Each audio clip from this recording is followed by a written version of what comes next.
Boa noite, amigos do Conselho de Arquitetura e Urbanismo. Estamos aqui para mais um podcast do Conselho de Arquitetura. E hoje nós vamos estar tratando sobre um assunto interessantíssimo. Nós vamos estar falando sobre sustentabilidade nas cidades. Então, para começar esse debate, nós vamos falar com o arquiteto Maurício Carvalho. Ele é um arquiteto professor universitário também, e ele também traz nessa conversa um macro, né, uma questão mais política, vai trazer as questões mais técnicas, e também temos a nossa digníssima arquiteta Laélia Nogueira, que é uma arquiteta que tem uma especialidade mais profunda ligada à Amazônia, a pesquisas voltadas para a arquitetura vernacular, falar das palafitas, flutuantes, bioconstrução também, né? E falar um pouco do habitat e da paisagem.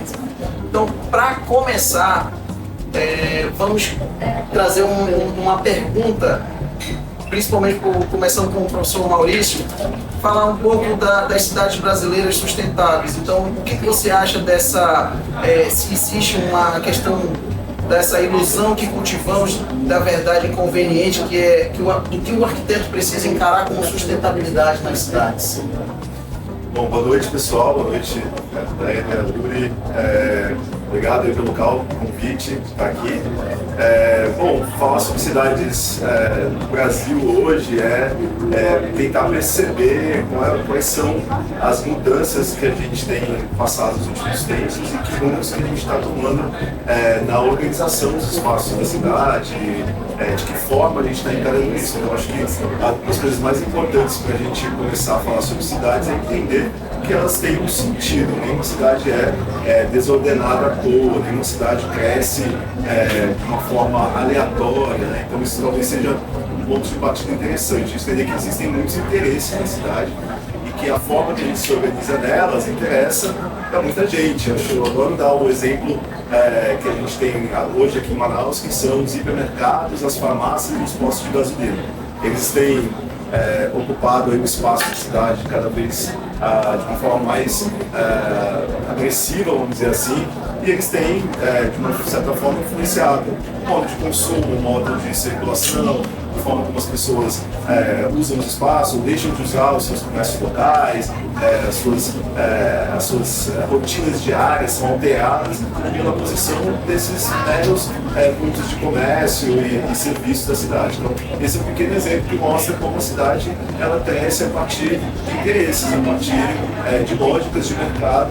E quando a gente começa a encarar isso, aí sim a gente começa a entender quais são esses caminhos possíveis de desenvolvimento, aonde que a gente quer de fato desenvolver, onde a gente quer nos envolver, né? Esse é um tema que eu acho muito interessante, assim, a questão de desenvolver desenfreadamente nunca será a melhor opção. Então, será que a gente não tem que se envolver nesse processo, entender para que rumo a cidade está indo, para que a gente possa começar a intervir, começar a contribuir no futuro da cidade? Então, eu penso que sustentabilidade, isoladamente, não é só uma mera palavra. Quando a gente começa a usar muito, ela deixa de ter sentido. Então, eu penso que a gente falar de cidade que se sustenta é a cidade que se entende, que compreende os rumos, compreende o futuro, por que as coisas são dessa forma. E aí, eu acho que isso tem bastante a ver com o fato de eu ser professor e ter essa voz para conversar com as futuras gerações de arquitetos, falar, por exemplo, hoje, que a gente fala com as pessoas, você já reparou a quantidade de lugares na cidade que estão ali repetidamente vendendo para você um produto que talvez você nem queira comprar por aquele preço, nem queira ser o consumidor disso, mas você se sente meio que obrigado a fazer isso. Então, isso tem uma lógica, e entender essa lógica é um ponto de partida importante aí para a gente mudar isso no futuro. Então, são grandes espaços ocupados e que talvez poderiam ser mais bem aproveitados, arquitetonicamente falando.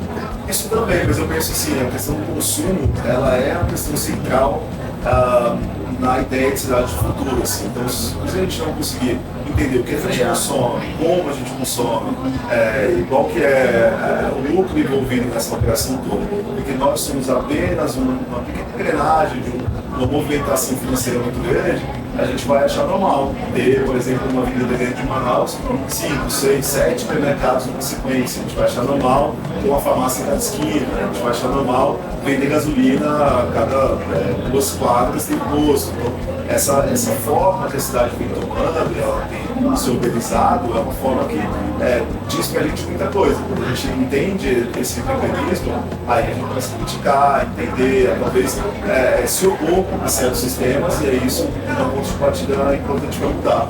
Talvez isso. E o que você acha?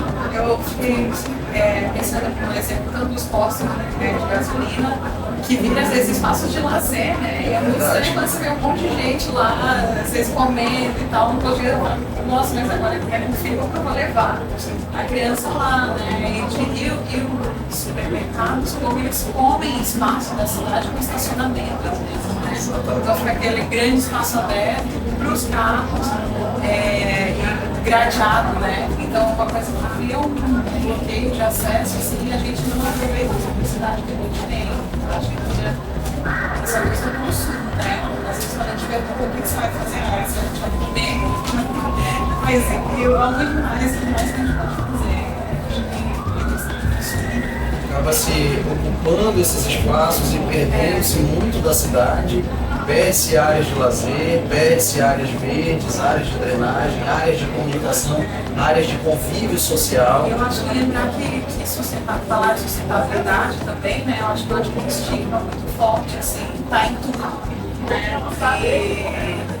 Mas muitas vezes não significa real, né? O que devia estar na atividade, né? Nesse sentido que você falou. E às vezes a gente vê assim, é planta, é colocar planta, colocar placa solar e é sustentável, é pintar de verde ou fazer um teto branco. E não é nada disso, assim, né? Não é assim como vai pensar, não é assim como vai construir uma sustentável. Não é assim que a gente vai fazer uma cidade sustentável. Eu acho que a gente precisa das cidades das pessoas, principalmente. Colocar o ser humano em foco, acho que também é um caminho a se seguir, assim. Também não pensar no meio ambiente isolado do ser humano. A gente entende que as pessoas muitas vezes não têm esse saber, né, para poder se colocar em sociedade e ir atrás de brigar por políticas públicas que favoreçam a cidade. Temos aí esse exemplo do clima que nós estamos hoje, né? O clima que está vivendo hoje na nossa cidade não é o normal. E as pessoas consideram isso como normal. Então, se tratando de políticas públicas, o que poderia ser feito, né, de mudanças nas nossas políticas públicas para favorecer que as cidades se tornassem mais sustentáveis? Só aproveitando a questão que a gente falou sobre os estacionamentos, engajamentos e tal, o que eu vejo é que em pleno 2025 a gente repete modelos que são muito ultrapassados de uma supervalorização do transporte viário, individual, privado. Então, essa coisa do carro ser também de transporte principal, objeto de desejo de consumo, influenciado inclusive pelas políticas públicas. Então a gente não pode dizer muita coisa, porque mexe um pouquinho na economia, eu vou reduzir o IPI, eu vou vender mais carro. Então, essa lógica da venda do carro, sentido da questão política, ela é uma lógica, obviamente, ligada aos grandes fundos imobiliários, às grandes empresas internacionais que vendem livros, peças, toda a cadeia. Mas a arquitetura que se faz ainda aqui, em plena Amazônia, que é mais contrastante, talvez, seja a repetição de modelos lá dos séculos 70, 80 anos atrás, quando grandes estacionamentos sem árvores faziam sentido, quando a puxada de carros era menor, então fazia muito sentido pegar o carro para ir para o carro com destino. Então, essa coisa do individualismo, da ideia do carro como principal meio de transporte, tudo isso leva a gente ao desenho de cidade que é antigo, que é anônimo. Só para pensar o quanto é contraditório, né? Porque hoje também a coisa do consumo da cidade, né? Não tem carro no transporte público, compre um carro elétrico, sustentável. Evitar o combustível, mas compre o carro. É também uma sensação E que vira política pública, a gente sabe, tem incentivos, né? Que vai Então, no sentido de política pública, assim, essa coisa meio, o governo está por nós, né? Na verdade, o governo está por nós quase nunca. Então, o governo está dentro de uma manobra liberal que vai levar a gente a uma percepção de cidadania muito distorcida. Parece que o Estado tira a sua mão de todas as frentes de trabalho, de desenvolvimento, e a gente é que tem que produzir tudo do zero, e ainda assim está submetido a um processo de consumo que é antigo, que é o de consumir carro, que é o de achar que o transporte público é coisa de pobre. Eu acho isso muito interessante, né? A gente entende como sociedade, como a gente, todos nós, que o transporte público ele é para quem não pode pagar. Quando, na verdade, o transporte público é uma solução possível, deveria ser uma política prioritária dos governos e acaba não sendo. Então, se a gente for falar assim, que políticas que a gente devia ter, na minha percepção, a primeira delas é transporte, a mobilidade. Porque a mobilidade ela é um dos causadores da maior segregação socioracial que a gente pode ter. Se uma cidade ela é, de alguma forma, segregada, se ela produz desigualdade, essa desigualdade começa com o transporte. Se eu não posso ir até os lugares, se eu não posso me movimentar, eu não pertenço à cidade, portanto, eu vou deixar de usar o espaço público, eu deixo de pensar que o espaço público, ou até mesmo aquilo que eu entendo como equipamentos públicos, não me pertence, portanto, não é minha conta, então eu tenho que se integrar rapidamente. Então, a política pública ela passa, ela sozinha não resolve, mas resolve quando a gente entende que a população, os grupos de opinião, os profissionais precisam compreender os mecanismos. Aí isso tende a ser uma pressão maior sobre a política. Então eu vejo que hoje a gente faz pressão zero. Não vejo pressão. Assim, uma COP30 é uma tentativa ainda. É uma tentativa, mas ela é absolutamente comercial, absolutamente ligada a uma ideia de manutenção de certos privilégios, de certos grupos, em detrimento do que é real, que é discutir como é que a gente vai conseguir sustentar uma cidade se a gente tem um olhar cada vez mais desprendido daquilo que interessa, que é o ser humano. A gente tem um olhar cada vez para o lucro. Então, se o lucro é a base do sistema que a gente vive, isso faz sentido, mas se for só isso, a gente vai continuar dependendo desse sonho da política pública que vai mudar alguma coisa, quando na verdade não tem esse poder. Então, ou seja, o poder ainda precisa vir das pessoas precisam se incomodar. Elas precisam. Isso é muito importante, a gente se incomodar, a gente se informar, a gente entender o que está por trás de cada decisão política, econômica. Não é normal, né, a gente ver o nosso poder de compra se esvaindo, por exemplo. Então, a ausência de poder de compra vai deixando o cara também, de uma certa forma, uma retaguarda, sendo muito passivo em relação àquilo que a sociedade se coloca, que a política coloca. Então, eu acho que interessa muito, né, eu sempre falo isso, que interessa muito aos grupos financeiros, ao poder financeiro global, que cada vez menos gente entenda sobre quais são os mecanismos, porque daí é muito mais fácil manobrar. Né? Então, eu vejo a COP30, eu vejo outras formas de fazer política pública com maquiagem, quase que sempre com maquiagem. Né? Você fala das políticas municipais que sempre estão maquiando muito a cidade. Por falar em políticas públicas, nós temos os plano diretor de Manaus, nós temos as UDS, e muitas das vezes enxergamos um certo abismo mesmo entre esses dois mundos. Porque existe um papel que muitas vezes o plano diretor ele não é tratado com certa seriedade ou com pesquisa, com testes e tudo mais, para que eles cheguem a alguma finalidade. E as nossas ODS, que são os nossos objetivos, né, de desenvolvimento sustentável, que eles existem, mas poucas cidades aderem a esses objetivos ou têm planejamento para isso.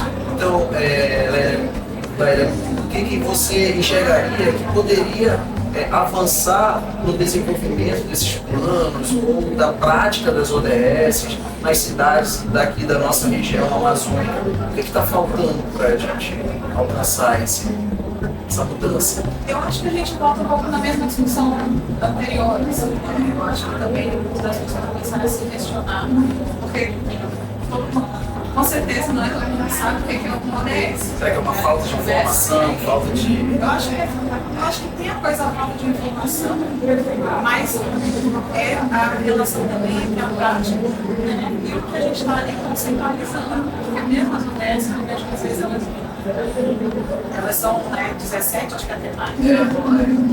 Mas elas, pra mim, elas não se conectam como deveriam. Né? Então, às vezes, eu acho que por isso elas são pensadas de formas separadas, mas quando a gente vai tentar aplicar o buscamento, o investimento em alguma coisa, não sempre a gente coloca ela junto. Né? Eu acho que é ter uma visão mais global de falar de sustentabilidade, de toda essa questão, é muito macro. Né? Quando a gente está falando de carro, mas a gente não pode falar do pedestre. Né? Aqui em Manaus, mesmo em bairros nobres, a gente tem não tem calçada boa, né? Os melhores não tem isso. Então, acho que volta para a questão das pessoas, assim, né? E desse ponto. Será que, sei lá, a gente envelhecer a funcionar só uma besteira, assim, né? Mas a gente entra em casa, tem ar-condicionado, tem ar-condicionado, então, claro que mesmo em o próprio clima, de repente a gente evita ele, né? Evita o confronto com a realidade. Eu acho que é um pouco nesse sentido, assim, e parar de romantizar a sustentabilidade. Tem que ter um pouco mais de prática.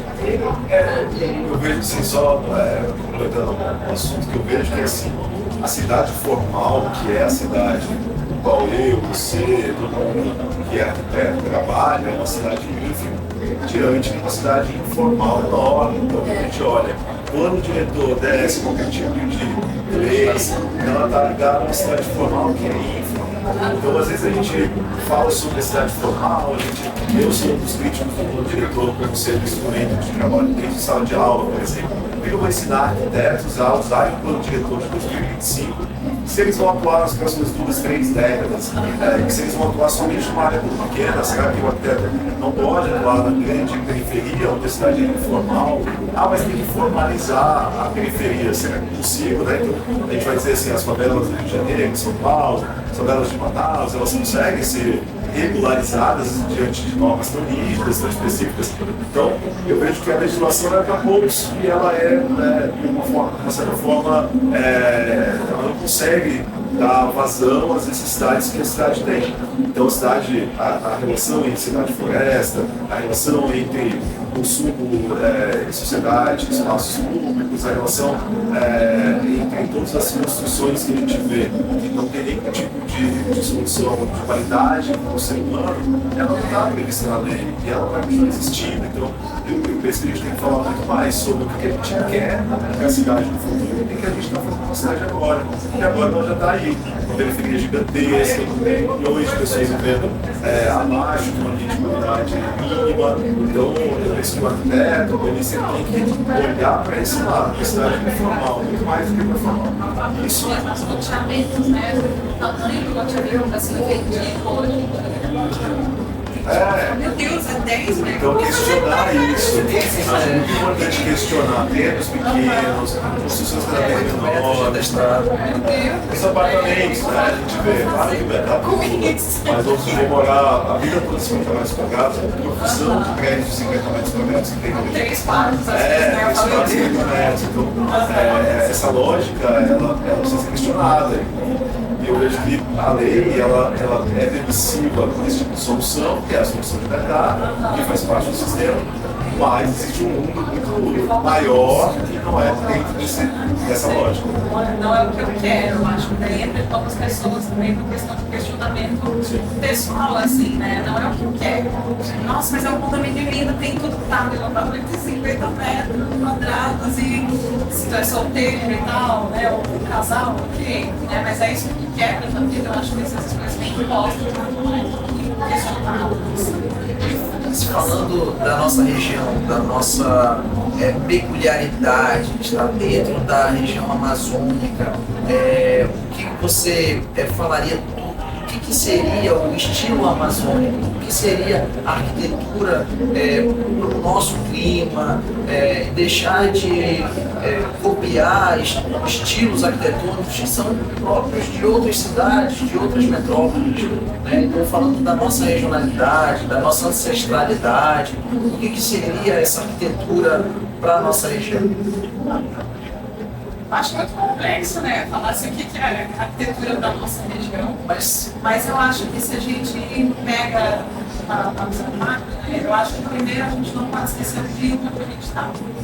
Né? Então, nem tanto a questão do vernacular e tal, que é aqui, eu não acho que vamos todos agora construir. Sim, claro. Porque não é essa a maneira. Né? Então, assim, para mim, independente daqui da Amazônia, mas a gente vai em outros lugares, eu acho que assim, primeiro uma reflexão da onde a gente está construindo, isso independente de ser região amazônica ou outra. Né? Eu acho que um projeto sustentável começa com uma boa reflexão de um projeto, o que eu estou fazendo, para que eu estou fazendo, e aonde eu estou colocando. Né? Então, eu gosto muito de pegar a coisa da arquitetura climática e tentar pensar isso de uma forma mais ampla, levando em consideração o lugar onde a gente está, olhando ali em torno, olhando questão de urbanização, pensando o que a gente quer para si, e tentando mitigar, né, o máximo possível de todas essas questões que a gente vem falando. Assim. Eu acho que às vezes tem a população do nosso lado entendendo que eles querem também ajuda no processo de explicar o que é interessante ele fazer. Lembrar que o arquiteto é um técnico, somos técnicos, para falar, olha, a gente sabe. E tem outros estudos que você tem que fazer. Né? Tem o clássico, abertamento alto, distância, ventilação cruzada. Acho que são coisas que deveriam levar em consideração. Né? Mas depois se a gente volta a pensar também, às vezes, naquele plano direto, então como é que tu vai fazer tudo isso se tu tá num terreno de 10 com 10 ali, tu fala, que dá tem pra que fazer, pensar né? cruzada de ter jeito. Né? Então, eu acho que volta a ser essa coisa de pensamento de Cidades cada vez mais adensadas. Tem uma questão assim, que às vezes eu venho pensando muito, e que eu acho que a gente falar um pouco, talvez, de uma forma geral, assim, essa questão do isolamento. É esse, pode falar. Não, do isolamento térmico, né, que tem mais a ver com a arquitetura em si do que com o urbanismo, mas fora do país é uma coisa que se fala muito já, né, mas por aqui a gente vê ainda a especificação de telha da alumínio normal, mas falando, não, isso aí não tem nada a ver, claro que vai virar um fundo. Quando a gente já tem soluções de materiais pensados para isso. Né? Outra coisa que eu também vejo é a própria outras regulamentações, fora, por exemplo, a gente tem regulamentações técnicas. Se tu não tem isso aprovado, mostrando que a tua edificação tem um conforto ambiental adequado, ela não é aprovada. É claro que eu sei que tem 1 milhão de contextos em Claro. no Brasil, é mais fundamental. Mas acho que são coisas que ajudam, porque eu acho que às vezes ainda vem algumas soluções, ainda vem a partir de regulamentações mais restritivas, assim. Eu nem estou falando de tamanho de abertura de janela, não. A gente tem muita coisa. Que é o básico. Podem ser pensadas principalmente a nível de materiais, assim,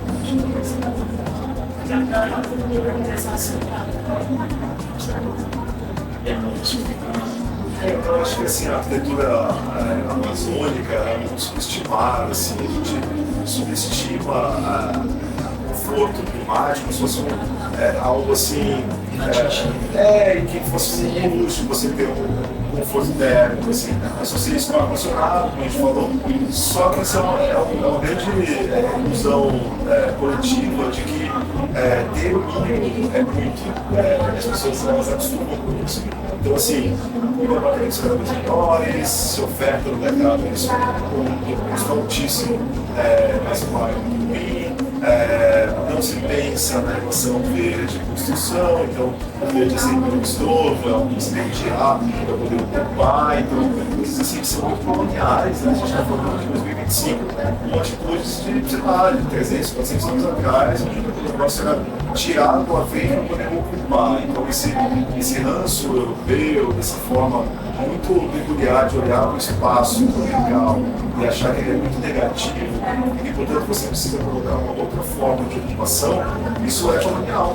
E a gente continua reproduzindo esses padrões, especialmente na cidade informal, a própria indústria faz isso, ela vende material de alumínio finíssimo, e as pessoas usam porque elas podem comprar, é sinal de que há um descompasso entre aquilo que você precisa, aquilo que seja importante como conforto, o que a indústria faz para isso. Então, a indústria de construção civil no Brasil é precária, ela vende materiais precários, eu vou te falar, a gente usa materiais disponíveis, mas eles são precários. Então, mesmo em obras de qualidade, de qualidade. Então, a gente não tem material na Amazônia, por exemplo, esse lixo de verdade. A gente está aqui numa feira de construção, talvez a gente tenha algumas empresas despertando para isso, mas cadê os materiais feitos para a gente usar aqui? Feitos aqui sem ir para São Paulo voltar. Isso, eu estava até conversando com o pessoal de startup e tal, que tem vários, né, que vem produzindo coisas, que estão desenvolvendo materiais, mas a gente falou, tá, beleza, mas e a aplicação deles? Porque a gente nem sabe que eles existem, né? E quando chega, cadê o mercado? Então, como que funciona em relação a gente sabe, por exemplo, tem uma questão logística, uma coisa que chega no nosso não acontece, né? Então, será que esse material que você feito aqui não consegue ser competitivo? Sim, Em volta das políticas públicas, então sempre tem incentivo para que materiais sejam produzidos aqui, materiais de local, mas aí a pressão do mercado formal, que vem dos grandes conglomerados empresariais, que querem vender a graninha ruim para cá, eles fazem muita pressão, então aí sim entra no Estado, não, peraí, o lugar onde ele é inóspito, então tem que ter materiais adequados, arquitetos, quais são os materiais, e aí, consumidores locais, olha aqui, a gente tem isso aqui um preço melhor. Então, aí sim o Estado poderia entrar, mas o Estado cede a pressão dos grandes grupos, então a gente continua vendendo o mesmo material que vende no Rio Grande do Sul. Então a gente vende o mesmo material de lá, faz sentido para a gente construir aqui com uma trilha, com uma parede, não faz nenhum sentido. Então, acho que esse é um ponto de pesquisa necessário nas instituições públicas. Não vejo pesquisa acontecendo nesse sentido, não vejo gente interessada nesse assunto, nesse desenvolvimento, mas acho isso extremamente importante no local. E aí, estou falando não só Manaus, Amazônia, mas cidades do Nordeste, outras cidades do Norte do país, que tem essa dificuldade, não faz sentido nenhum. E aí, esse é um questionamento que eu coloco sempre os jovens arquitetos, não faz sentido usar um material que é usado igual em qualquer lugar na cidade de outro clima no Brasil. Então, se eu compro o mesmo material, algo está errado. E está errado com a gente, com a nossa percepção, com a nossa aplicação, com a maneira como a gente encara a arquitetura. Fica aqui a provocação. Onde estão os nossos materiais voltados para a nossa região? Porque precisamos ter materiais materiais para bioarquitetura, para que ela possa se desenvolver, para que a nossa tecnologia não fique apenas no uso de materiais importados que não se adaptam à nossa realidade. E quem sabe não vão ter no futuro outros materiais que vão degradar muito menos o nosso ambiente e que vão estar realmente apropriados para o nosso clima. Eu acho que isso também é bioconstrução, né? Eu acho que a gente ainda tem um estigma muito assim, a bioconstrução é a casa de hippie, a casinha da bruxa ali, garrafa e tal, que aí cada um tem seu gosto, também. Mas eu acho que a gente consegue, eu acho que cada vez mais a gente consegue começar a trazer, não precisa ser a casa inteira, né? Mas elementos de uma arquitetura mais contemporânea. Eu acho que essa coisa, a gente está numa coisa de transição, seja lá para onde a gente está na transição, mas é lá que é complexo, assim, eu acho muito difícil deixar outros hábitos ou pensar de outra forma.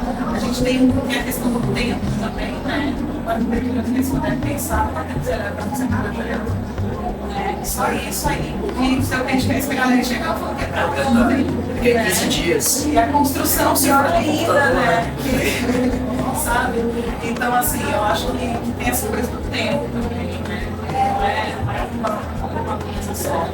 Eu acho que daí dá pra gente começar a fazer a construção de uma construção um pouco mais contemporânea, assim, acho que lá, de repente, dá pra começar a mudar. Passa pelos arquitetos, esse olhar, e tentar introduzir no mercado local, e isso não é um 2 anos, mas assim, eu tenho que pensar uma arquitetura que não seja igual ao meu vizinho, eu tenho que pensar uma arquitetura que não seja status. Então, o que acontece? A maior parte dos arquitetos da Amazônia até a parte de porque conheço esse mercado há 25 anos, a parte dos arquitetos da Amazônia vende serviço de arquitetura para quem quer mais do mesmo.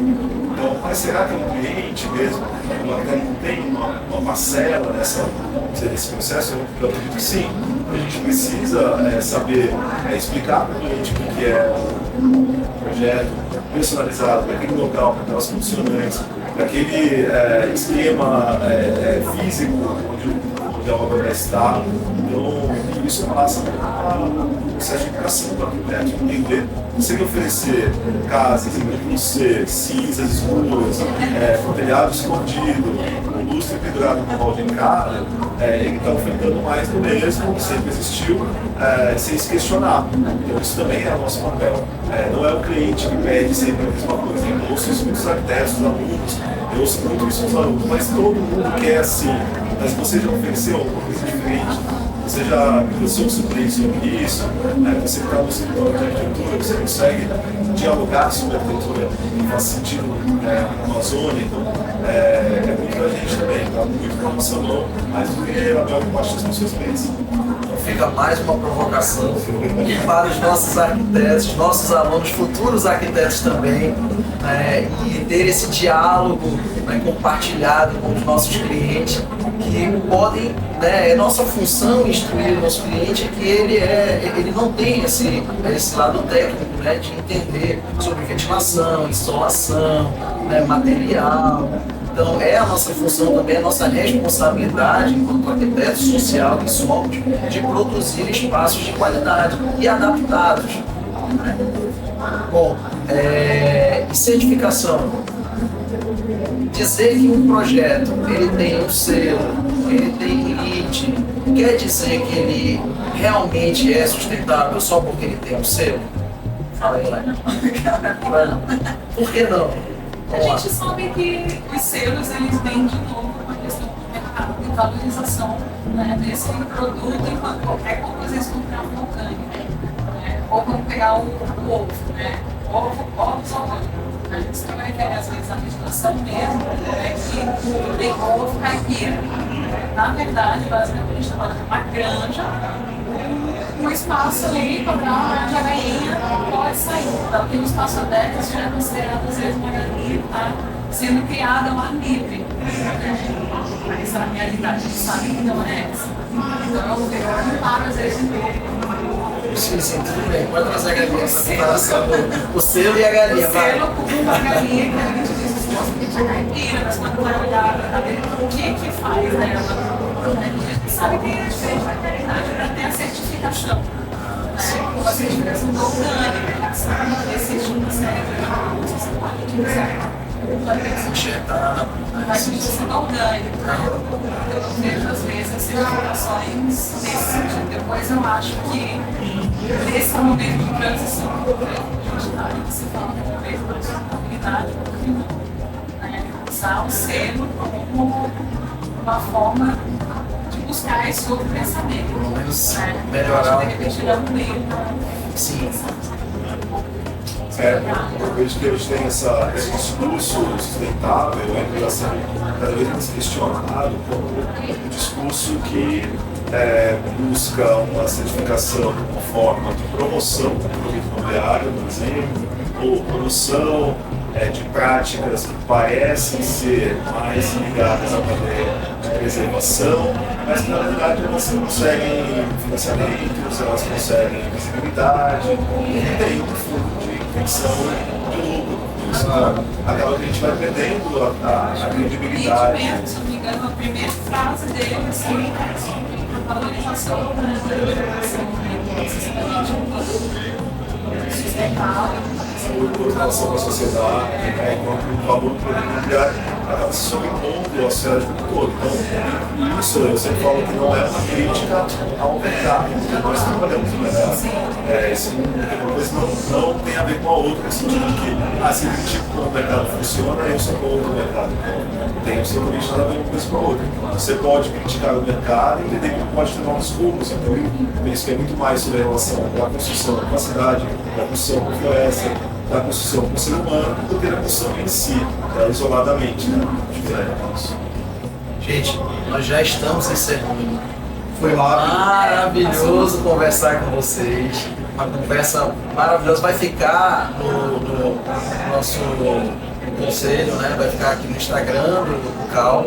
E eu queria que vocês deixassem algumas contribuições sobre esse tema da arquitetura sustentável para os nossos arquitetos ou para os nossos alunos também, futuros arquitetos que serão nossos colegas de profissão. Né, trazer um pouco uma recomendação, uma palavra, uma frase, algo que eles possam levar e tirar dessa conversa maravilhosa que nós tivemos. Se você pudesse dar um conselho assim, para os futuros arquitetos de pensamento, de sustentabilidade. Acho que pensar assim, que a natureza está antes. A natureza vem antes das pessoas. Mas que a gente tem que o ser humano é parte integrante, assim. Sim. E que a arquitetura é parte de um todo. Ela não é um isolado. Então, assim, quando a gente fala em sustentabilidade, tentar sair do pegar o verde e botar o solar. Não é nada disso. Acho que é pensar no bom projeto que respeite as pessoas, que respeite os contextos e que busque, eu acho que hoje não é falar de inovação. Tentar pensar nesses materiais, como a gente falou, podem ser diferentes, tentar sair da caixa, literalmente, né? E olhar muito para o legal, acho que são um segredo, assim, que nem deveria ser segredo, né? Eu acho que tem que ser uma coisa posta. Eu acho que aí tem que tentar entender realmente o legal onde a gente vai, para quem e para onde a gente vai. Eu acho que é um alerta, né? Fica assim um alerta para que às vezes a gente deixa de pensar nisso, né? Eu acho que vira. Eu acho que às vezes pode ser muito quase automático, às vezes, assim, de saber chegar até isso. Tá? Você cede. E você cede.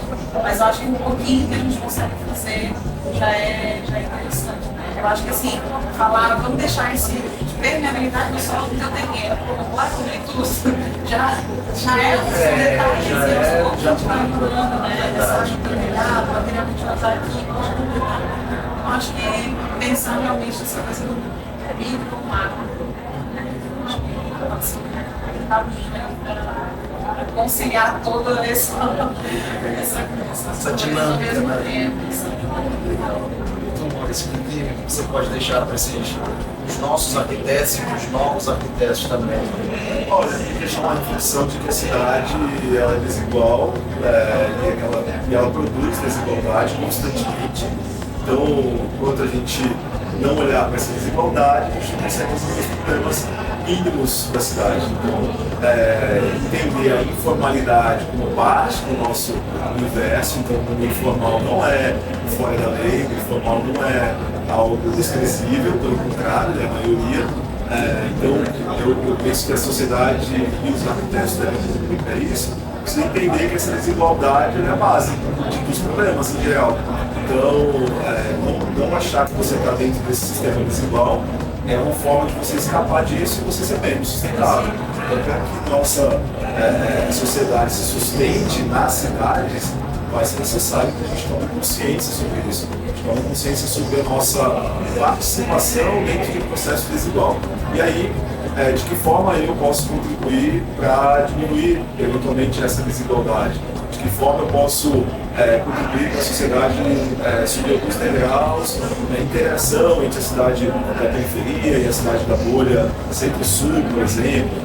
Então, são questões que eu coloco sempre em sala de aula, coloco para colegas arquitetos, discuto junto com colegas arquitetos, porque eu acho que é uma forma da gente contribuir. Então, estar aqui conversando hoje sobre isso é uma forma de contribuir, estar na sala de aula também, e trabalhar como arquiteto, obviamente, que talvez uma das formas mais concretas de fazer isso para a gente construir a cidade. Então, construir a cidade com responsabilidade, parte expressiva, de entender como ela é desigual e tentar modificar isso para o futuro. Então assim a gente vai terminando esse podcast. Agradeço quem ficou aqui assistindo e quem não conseguiu assistir vai ficar gravado para posteriormente conseguir assistir. Muito obrigado, gente. Valeu, obrigado, Fabrício. Valeu, obrigado. Obrigado, Lélia.